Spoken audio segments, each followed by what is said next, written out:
Tenemos que recordarlas.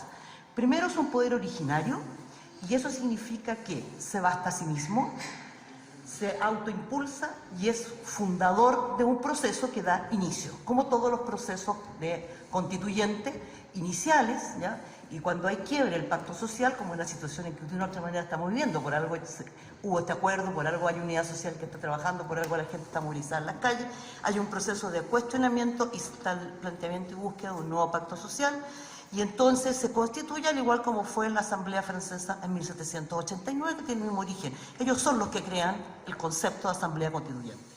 Ahora, junto con ser un poder originario, es además por lo mismo autónomo y soberano, como segunda característica. Carece de límites y en cuanto que no es reglado, porque es originario, no puede estar reglado per se, a priori, previamente. Y su fundamento, ¿dónde está? Es exclusivamente en la legitimidad democrática que se manifiesta en la actuación del sujeto que posee la soberanía, en este caso, los ciudadanos que constituimos el poder constituyente. Esto implica que tenemos que buscar y crear y generar o encauzar este proceso constituyente al que este país está abocado a través de las demandas de la ciudadanía, a través del único mecanismo que recoge justamente el poder constituyente como concepto, que es la Asamblea Constituyente, que como ya dije, fue creada por los franceses hace más de 200 años. Entonces, este es el modelo que tanto el constitucionalismo inicial o paleoconstitucionalismo, como lo denomina Ferrajoli, creó como modelo de resolución para expresar el poder constituyente. Cualquier otra modalidad que exista para crear y generar constitución, no estamos hablando de poder constituyente, sino de un poder delegado. Y por lo tanto no es propiamente tal un poder constituyente, y por lo tanto incluso una de las personas que estuvo aquí sentada habló de la legitimidad del proceso. Si no se hace desde el poder constituyente, tenemos de nuevo un problema de legitimidad, y por eso es fundamental que se realice a través de los mecanismos. Yo escuché atentamente al diputado Zafirio delante, cuando él daba cuenta de su intención. Su intención estaba describiendo una asamblea constituyente. El tema es que el debate, a mi parecer, desde el punto de vista jurídico, no se ha centrado realmente en una asamblea constituyente, sino en temas de poder delegado, porque no recoge estas características a las que acabamos de mencionar. Si estamos hablando de un poder constituyente y de una asamblea constituyente, por lo tanto, que el sistema en que se elijan los integrantes de la asamblea constituyente tiene que asegurar la representación efectivamente de toda la sociedad. Se ha discutido largamente sobre paridad, no voy a entrar en el punto, pero sí hay un concepto que quiero agregar. Cuando en Francia se hizo el debate sobre paridad, el concepto se fundó sobre la idea de humanidad, no sobre cuotas, no sobre igualdad, es humanidad, que son quienes que integramos y configuramos finalmente la ciudadanía. Y esa representación tiene que estar expresada en la idea de la paridad. También, obviamente, pueblos originarios, en tanto tenemos una realidad concreta de pueblos que tienen una unidad, que tienen una realidad, son pueblos, y además tienen un reconocimiento específico a través de un instrumento internacional, que es el Convenio 169, que a mi parecer, además, es quien permite y establece el mecanismo en que ellos resuelvan los temas de representación. Lo dijo por lo demás cuando hablaron los alcaldes mapuche, que el 169, el Convenio 169 IT, establece los mecanismos de representación desde los propios pueblos indígenas, por lo demás. Y esto significa, por último, que esta representación tiene que asegurar no solo a través de los partidos políticos, es decir, no solo la ley electoral. Y la ley electoral, a mi juicio, o a juicio de esta mirada doctrinaria, debe ser modificada de modo que efectivamente asegure. Se ha expresado la palabra de independiente, yo creo que es más que independiente como concepto, es decir, la no representación solo a través de los partidos políticos, y es un tema que hay que asegurar y que, me disculpan, creo que en los mecanismos que he visto no está claramente representado ni asegurado. Y es un problema muy grave porque tenemos que dar legitimidad al proceso. Y desde ese punto de vista, insisto en la idea de asamblea constituyente y poder constituyente. Ahora, en la misma línea, a pesar de que lo señaló el diputado Coloma, que era el plazo que este proceso tenía, dado la necesidad de llevar a cabo la eventual elección de representantes a un órgano constituyente en la misma fecha de la Asamblea Municipal, yo creo que aquí hay un problema que es grave. Si estamos hablando de justamente una entidad que representa este poder constituyente, no puede juntarse con un proceso electoral como es ese. Primero porque tiene un origen distinto, se refiere a temáticas distintas, y es combinar dos situaciones que lo van a enturbiar, van a deslegitimar la condición de la elección. Aquí lo que estamos haciendo es la nueva Constitución, es muy serio. Y por lo tanto requiere un órgano que sea elegido para tal en un proceso electoral único y específico con reglas propias y puntuales que permitan efectivamente asegurar los mecanismos de representación. Y por último, quiero plantear desde también de la doctrina del derecho constitucional que si se ha dicho que este poder, o sea, la doctrina constitucional toda, ¿ya? Podemos leer a Ferrayoli, podemos leer a Cabo Martín, podemos leer Colombia en adelante, por no citar otros procesos que pueden resultar más complejos en este debate. Ya, lo que quiero decir es que si estamos diciendo que el poder constituyente es original, autónomo y soberano, no es posible determinar a priori las condiciones de funcionamiento, la toma de acuerdo y reglamentación. Este es un tema que el propio poder constituyente, es decir, la Asamblea Constituyente, tiene que definir. En eso me hace mucho sentido lo que planteó la diputada en esta propuesta de proyecto de ley que ustedes tienen, que justamente recoge las ideas de lo que es poder constituyente. Y se debe definir, ¿ya? Al igual que lo definió, y perdónenme el recuerdo histórico, la Asamblea Francesa de 1789, que determinó por lo demás como modelo práctico, material, pero que además fundamenta un modelo doctrinario sobre lo que son las asambleas constituyentes y expresión del pueblo soberano y del poder constituyente en particular. Muchas gracias. Muchas gracias a la profesora. Voy a juntar una parte de la pregunta de la diputada Vallejo con la pregunta suya para entrar después a los tratados de libre comercio. Efectivamente, y hubo una pequeña nota que salió en el Mercurio hace como 3 semanas atrás, donde se preguntaba a varios constitucionalistas, entre otros el profesor Zúñiga de mi facultad. Y él decía, no, si aquí este no es un problema de constitución, es un problema de acuerdo. Y yo comparto plenamente lo que él dice. Este es un problema de acuerdo político. Francisco Zúñiga, sí. Y claro, y lo que pasa es que si nos vamos a lo estrictamente reglamentario, ni siquiera voy a hablar doctrinario, porque este no es un problema doctrinario, este es un problema normativo de lo que establece la Constitución vigente hoy día, claro, efectivamente la posibilidad de salida en la reglamentación interna es muy difícil. Entonces, aquí es donde justamente el sistema, en un proceso que también está fuera del Congreso, porque es político, es social, o sea, lo que varias gente dijo aquí, si esto no hubiera habido hace un mes y medio, ya un poco más de eso, estas estudiantes evadiendo y las protestas en la calle, no estaríamos en este debate. O sea, aquí hubo un tema. Y esto incluso tiene, si me permiten, no quisiera alargarme mucho por la hora, pero esto tiene, podríamos hacer un recuerdo de lo que fue el proceso de salida de la dictadura, cuando en su minuto se hacen las negociaciones que por lo demás las llevó, fue Jarpa quien las llevó, que era el ministro del Interior en aquel minuto, pero entre otros la llevó Lamán, que ha sido mencionado varias veces, entre otros en el contenido del acuerdo, porque él tiene experiencia en este tema. Y hicieron un acuerdo que, entre otras, las cosas que que quedaron subsumidas y que finalmente no salieron y que no fue parte del debate porque se llegó a este acuerdo, fue no abordar la nueva Constitución. Porque este es un tema, incluso si me atrevería a decir desde una mirada más bien de lo que era un antiguo ramo que había en mi escuela, se llama Derecho Político, esto es, yo creo que es el acto de cierre de transición, lo que estamos viviendo. Es parte de ese debate, que mucho se ha discutido teóricamente, cuándo se cierra. Yo creo que estamos en un proceso de ese tipo. El tema es si lo cerramos bien o lo cerramos mal. Y por eso no es técnico, es político. Ahora, la capacidad de convencer, ¿ya?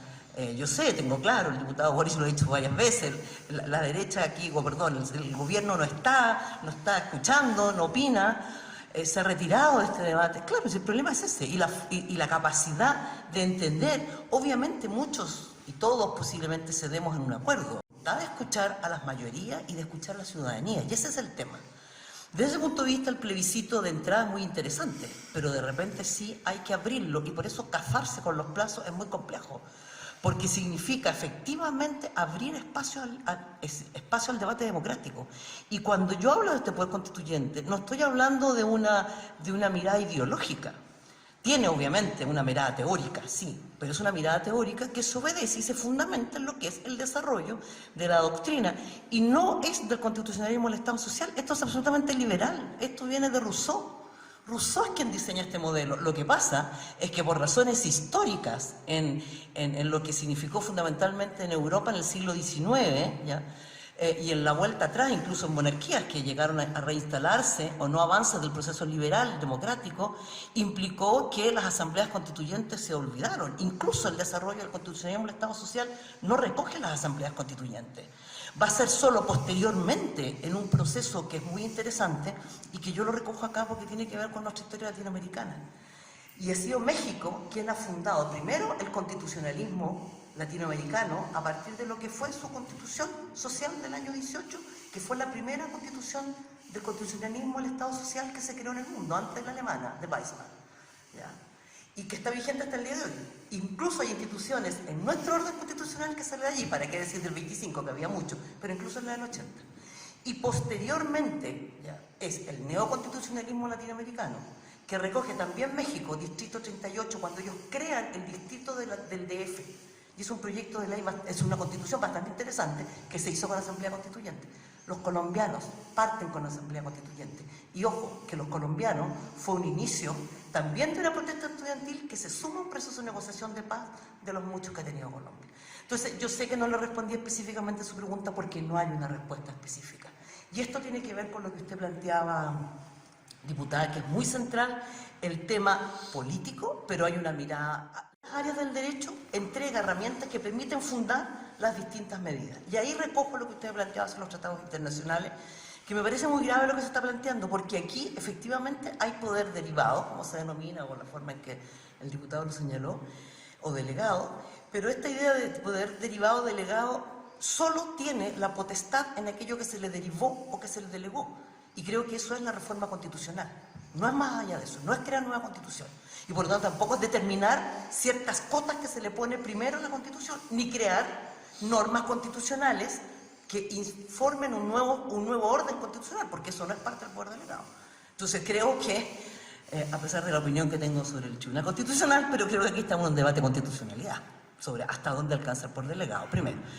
Y siguiendo con esa idea, por lo tanto, la idea de poner al nivel de los tratados internacionales, porque se llaman tratados, los tratados de libre comercio en un rango constitucional, eso sí que es absolutamente irregular. Primero porque no es parte del poder delegado, pero segundo, porque además el bloque de constitucionalidad o la norma del inciso segundo del artículo 5 de la Constitución vigente hoy día recoge, si bien fue parte de la negociación, de aquel recuerdo que yo hice algunos años atrás, que fue parte de un plebiscito, no sé, los que somos más antiguos aquí, votamos o no votamos en ese plebiscito, el 80 y... no me acuerdo de la fecha, sí, gracias. Pero en ese proceso, ya volviendo a esto, justamente lo que hizo, que ahí se introduce ese artículo en la Constitución, lo que hace es recoger un planteamiento doctrinario que está muy desarrollado en el derecho internacional de los derechos humanos, que es el bloque de constitucionalidad que nos lleva a los controles de convencionalidad. Y desde ese punto de vista, esto es válido respecto a los tratados internacionales referidos a derechos humanos, pero no a los tratados de libre comercio, que no se refieren a derechos humanos, por lo tanto, no están basados ni en normas jus cogens, ni en normas que tienen valor universal, sino es otro debate, y darle carácter, otra cosa es debatir cuál es el alcance, porque lo que se está resguardando es un interés sobre un tratado internacional que establece acuerdos comerciales y cuál es el valor que se le da a esos acuerdos comerciales en un proceso en que la sociedad o Chile empieza a debatir sobre el modelo constitucional que queremos establecer.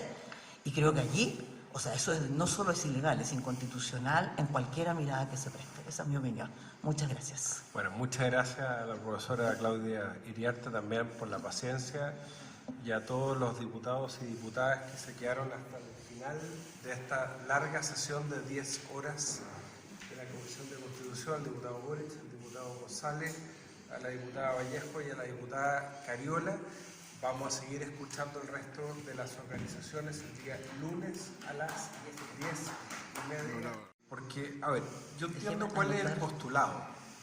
Usted dice, mire, nosotros lo que postulamos es un poder constituyente originario, autónomo y soberano, versus el poder constituyente derivado al que usted identifica correctamente como el contenido del acuerdo, porque efectivamente el contenido del acuerdo es un poder constituyente derivado en que los partidos políticos, dado el alto quórum exigido por la Constitución en el capítulo 15, por 2/3 requería habilitar, más allá que, como bien ha señalado el diputado Boric y la diputada Vallejo, se puede eventualmente, mediante un artículo transitorio y por 3/5, establecer una fórmula distinta, por ejemplo, para la composición de ese poder constituyente, estamos hablando de escaños reservados a pueblos originarios, paridad de género, independiente, eventualmente voto de los chilenos en el extranjero, que yo creo que muchos pueden estar mirando por streaming esta sesión. Sin duda. Y dicen, nadie nos está representando, pero los chilenos extranjeros, y se ha hablado poco de verdad, van a poder votar en los consulados, en el plebiscito de abril. Pero no van a poder elegir a sus delegados en octubre, salvo que establezcamos un distrito electoral para los chilenos extranjeros.